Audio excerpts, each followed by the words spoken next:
Beatrice and Rem's cumbersome service silence and solemnness reigned in the forbidden archives, and a touch of tenseness pervaded it.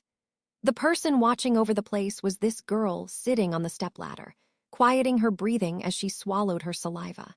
She wore a magnificent dress, and she had a faint hint of tension on her face that was pretty like a doll's. She spent a tremendous amount of time in making her faint-colored hair into drills, and she played with them calmly with her hands. The girl was Beatrice. She was a guard of the Forbidden Archives, and she was the owner of the room as a librarian. The Forbidden Archives was more than just a place where Beatrice worked for most of the day. This place was the best, with a suitable temperature and the smell of old books in the atmosphere, even when she was sitting on a stepladder while immersing herself in books. This librarian girl, who loved her books, naturally felt at peace spending time in the Forbidden Archives, and she became satisfied with being able to spend every day in ease. That girl in the Forbidden Archives stiffened her face from the sense of tension, and it wasn't all too early for her to cower with her small body. The cause of her tension would be Rem. Miss Beatrice. Suddenly, there is a voice that interrupts her thoughts. It was a voice that came from a room with a countless amount of bulky books in the Forbidden Archives, with an infinite amount of bookshelves lined up. A single girl who called Beatrice's name was standing there. Beatrice having her name called causes her to look up. In response to Beatrice's look, the girl gently slides her finger on the bookshelf and says, "Rem, what is this?" "Beatrice, you make a big deal out of everything." She shows her the filth of the white dust on her finger, and Beatrice shouted at the girl who said those words. Beatrice's face became red, and she yelled. Once again, she was disqualified from that certificate to clean. To Rem, "Miss Beatrice, I have told you many times. It is standard to start cleaning from the top." "Beatrice, I did start from the top, I suppose. I dusted it. I did it just like you told me without complaining. It gets on the cleaning tools here and there, so I couldn't do anything about it." Beatrice gets frustrated and continues to raise her voice at the unfair evaluation of her work. Then the girl in front of her accepts Beatrice's insistence, and then she puts her hand on her face with a slightly surprised look. "Beatrice, why are you making that look?" Rem, "Well, I was just thinking about how it's somehow really cute when Miss Beatrice talks like that." Beatrice, "Whenever I hear you occasionally say those rash remarks, I feel like you've been influenced and it's all his fault. I'm fed up with this. Rem, might to say that Subaru and I go well together, you're making me blush." Beatrice, "That's a far-fetched interpretation, I suppose." Beatrice becomes exhausted from the girl who looks downward, touching her blushed face. It was the girl with eyes that had the same type of light blue color her short hair had. She had her eyes closed slightly and gently. She wore the Roswell residence's honorable business-made clothes that were highly exposing, and it fit the cute girl nicely.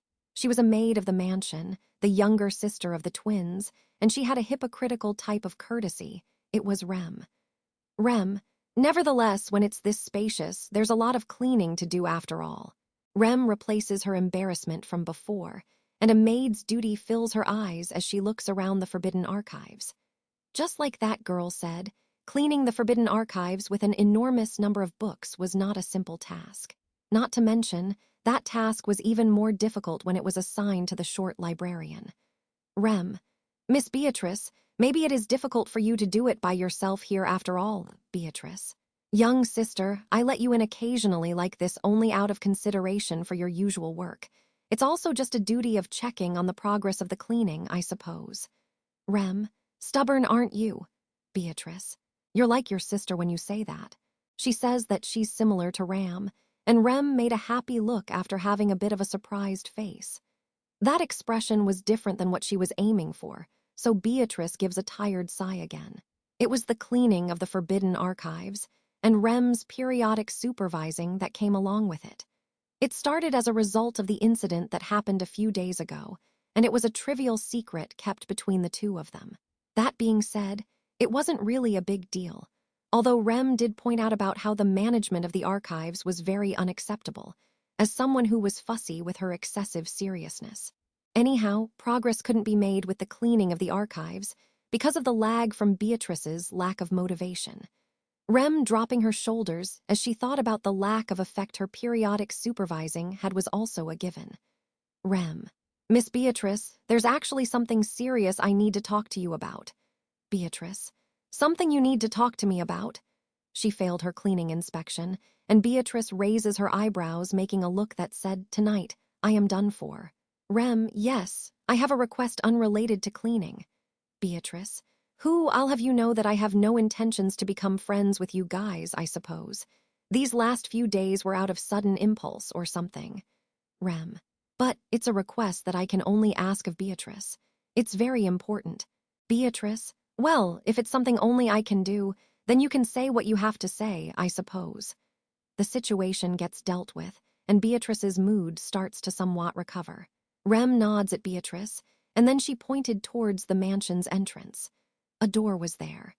At first glance, it was a door, but that was the door-crossing, intermediary object that allowed her to connect to the Roswell residence' forbidden archives as she liked. And now, in front of that door, there was a single cart. It was something placed there that was often seen around the Roswell residence, and it was used to carry food and tea. Beatrice. I've wondered about this since the beginning. Why did you bring a cart? Rem. It's because this cart is actually related to my request. Rem threw out her chest slightly with pride and stepped towards the cart's side. After that, once she picked up the silver tray placed on the cart, she presented it to Beatrice, who sat on the stepladder with a look of suspicion on her face. Then she held all of it and told her this. Rem. I'm requesting that you work with me to develop mayonnaise cuisine for Subaru. When Rem opened the tray's lid with a cheerful look, nasty, warm steam rose into the room. The thick smell of the mayonnaise forced back the smell of the books that she was used to. Beatrice. Yuck, I suppose, Beatrice says, and she frowned with a truly displeased face. 3. Mayonnaise was a special condiment that seemed to have been famous back at Subaru's hometown.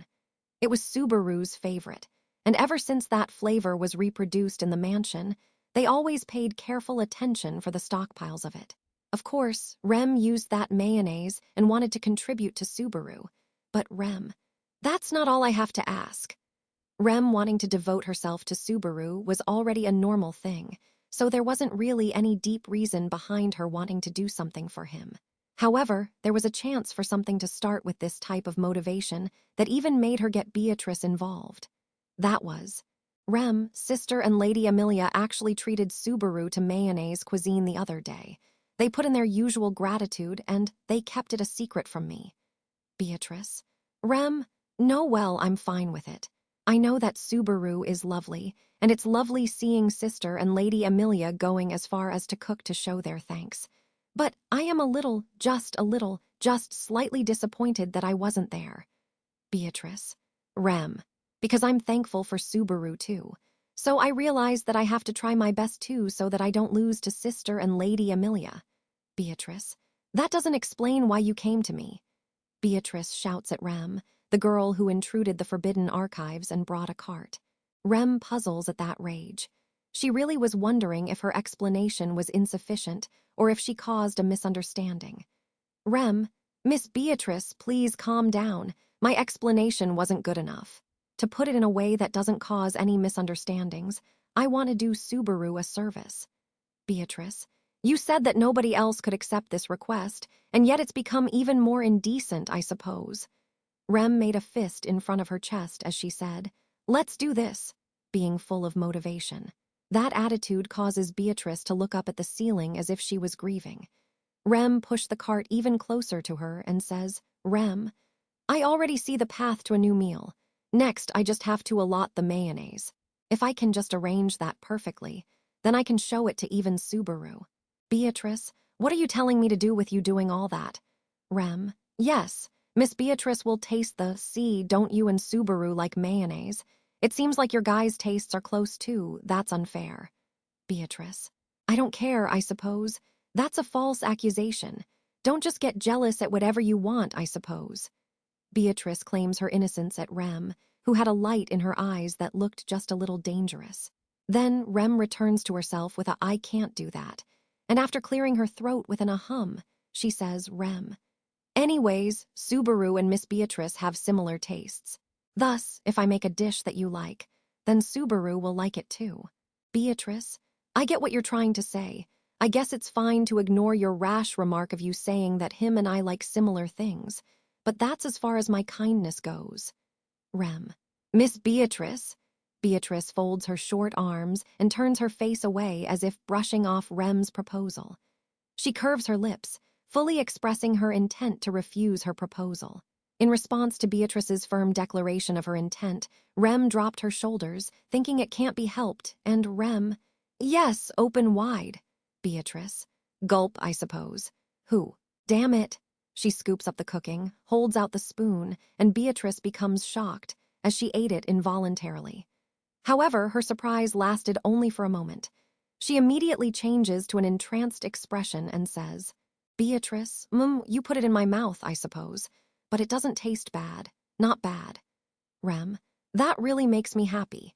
It seems like Sister and Lady Amelia invented a steamed baked potato by putting a cut in a yam potato and putting mayonnaise into it. So I looked for some possibilities, and I worked on a mayonnaise cuisine that's delicious even if it gets cold. Rem explains her new cuisine idea to Beatrice, whose mouth was dirty from the yam potato. The source of the steam coming from the plate was the smashed vegetables dressed in mayonnaise inside the steamed potato.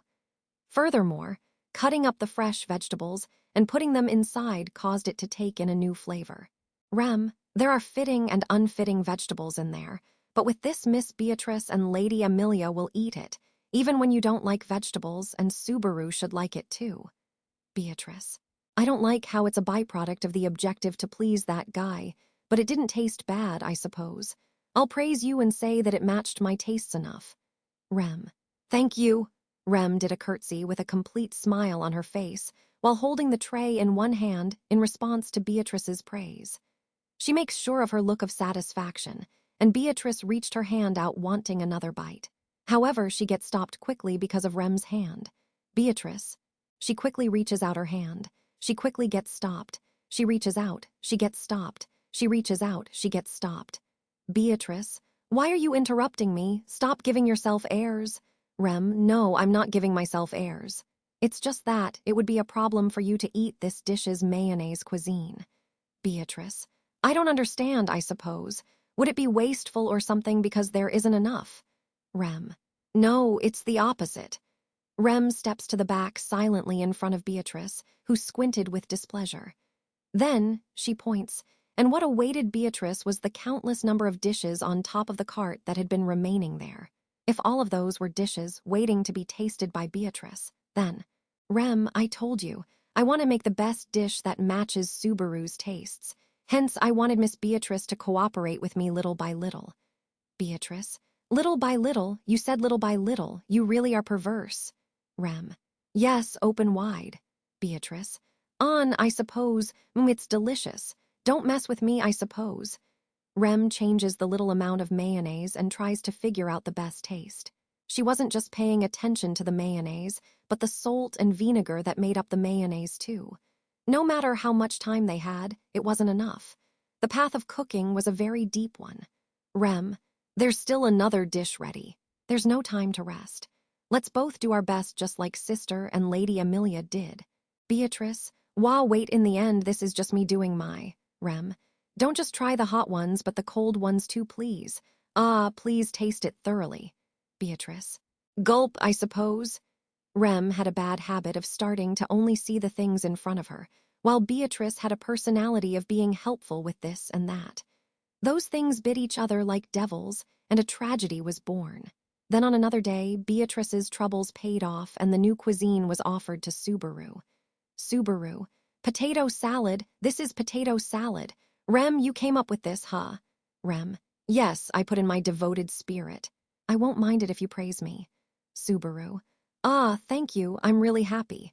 By the way, why is Biko's whole face shiny and why is her cheeks chubby? Did you get fat? Beatrice, whose fault do you think this is? Subaru didn't care about the hardships, while Rem didn't feel like talking about them. Then, the voice of Beatrice, the person who made put in the most effort and got the short end of the stick, resounded throughout the Roswell residence's dining hall.